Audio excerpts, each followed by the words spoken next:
வலையோசை சேனலுக்கு உங்களை அன்போடு வரவேற்கிறேன்.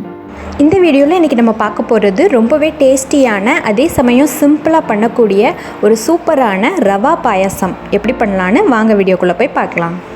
வீடியோக்குள்ளே போகிறதுக்கு முன்னாடி நம்ம சேனல் வலையோசையை நீங்கள் புதுசாக பார்க்குறதா இருந்தால் என்னுடைய மற்ற வீடியோஸையும் செக் பண்ணி பாருங்கள். உங்களுக்கு பிடிச்சிருந்துச்சுன்னா சப்ஸ்கிரைப் பண்ணிக்கோங்க, பெல் ஐக்கானையும் ப்ரெஸ் பண்ணிக்கோங்க. இந்த பாயசம் பண்ணுறதுக்கு ரொம்ப சிம்பிளான இன்க்ரீடியன்ட்ஸ் தான், ரொம்ப குயிக்காக பண்ணிடலாம். சடனாக உங்கள் வீட்டுக்கு கெஸ்ட்டு வராங்கன்னா நீங்கள் கண்டிப்பாக இந்த பாயசத்தை ப்ரிப்பேர் பண்ணலாம். சிம்பிள் அண்ட் டேஸ்டியாக இருக்கும். ஃபஸ்ட்டு பேனில் நெய் ஆட் பண்ணிக்கோங்க. நெய் நல்லா ஹீட் ஆனதுக்கப்புறமா முந்திரி, கிஸ்மிஸ், பாதாம் எல்லாம் சேர்த்து நல்லா ஃப்ரை பண்ணி எடுத்துக்கோங்க. நட்ஸ் எல்லாம் ஃப்ரை பண்ணி எடுத்ததுக்கப்புறமா அதே நெய்யில் நம்ம ரவையை ஃப்ரை பண்ணிக்கலாம். ரவை 1/4 கப் எடுத்துக்கோங்க. இந்த நெய்யில் ரவை நல்லா ஃப்ரை ஆகணும், கலர் சேஞ்ச் ஆகிடக்கூடாது. இந்த ரவை நல்லா வறுபட்டு இந்த வாசனை நல்லா வரும். அந்த ஸ்டேஜில் நம்ம கொஞ்சமாக தண்ணி சேர்த்துக்கோங்க. ஒரு 1/2 கப்பு தண்ணி சேர்த்துக்கோங்க. இந்த ரவை நல்லா வேகட்டும் அந்த தண்ணியில்.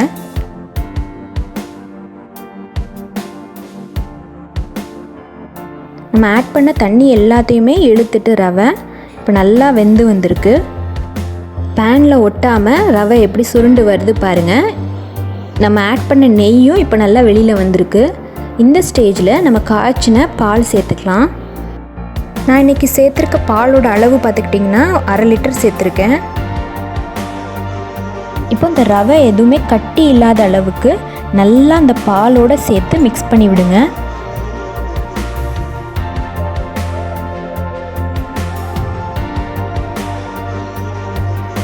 இந்த மாதிரி நல்லா மிக்ஸ் பண்ணி விடுங்க. அப்போ தான் எந்த கட்டியும் இல்லாமல் இந்த பாலும் ரவையும் ஒன்றா சேர்ந்து நல்லா கொதிக்கும்.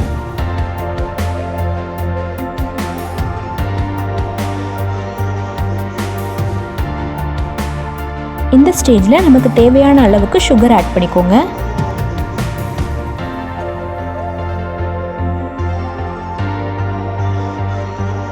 நம்ம ஆட் பண்ண பாலும் ரவையும் சேர்ந்து நல்லா கொதிச்சு நல்லா வத்தி வந்திருக்கு பாருங்கள். இந்த நெய் எல்லாமே பிரிஞ்சு வந்திருக்கு.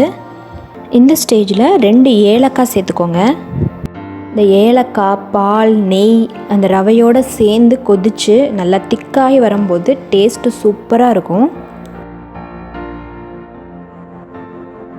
இப்போ நம்ம ஆல்ரெடி ஃப்ரை பண்ணி வச்சுருக்க நட்ஸை சேர்த்துக்கலாம். இப்போ எல்லாம் சேர்த்து நல்லா மிக்ஸ் பண்ணி விட்டுருங்க.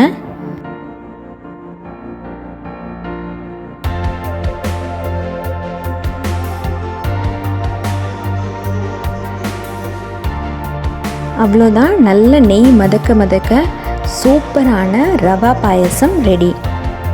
இந்த பாயசத்தை நீங்கள் ஹாட்டாக அப்படியே குடிக்கலாம், இல்லை ஃப்ரிட்ஜில் வச்சு கூல் பண்ணிவிட்டு நல்லா சில்லாகவும் குடிக்கலாம். சூப்பராக இருக்கும். ரெண்டுலேயுமே டேஸ்ட்டு வேறு லெவலில் இருக்கும். கண்டிப்பாக ட்ரை பண்ணி பாருங்கள். ரொம்பவே சிம்பிள் அண்ட் குவிக்காக ஒரு சூப்பர் டேஸ்டியான பாயசம் பண்ணிட்டோம். இந்த பாயசத்தை கண்டிப்பாக நீங்கள் ட்ரை பண்ணி பாருங்கள். ட்ரை பண்ணி பார்த்துட்டு எப்படி இருந்ததுங்கிற உங்கள் கமெண்ட்ஸை கமெண்ட் பாக்ஸில் தெரியப்படுத்துங்க. இந்த வீடியோ உங்களுக்கு பிடிச்சிருந்துச்சுன்னா லைக் பண்ணிடுங்க. உங்கள் ஃப்ரெண்ட்ஸ் அண்ட் ஃபேமிலிக்கும் ஷேர் பண்ணிடுங்க.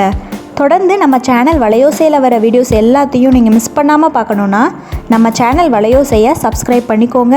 பக்கத்தில் இருக்க பெல் ஐக்கானை ப்ரெஸ் பண்ணி ஆல்ங்கிற ஆப்ஷனை செட் பண்ணிடுங்க. அப்போ தான் நான் போடுற வீடியோஸ் எல்லாமே உங்களுக்கு நோட்டிஃபிகேஷனில் தவறாமல் வரும். நன்றி.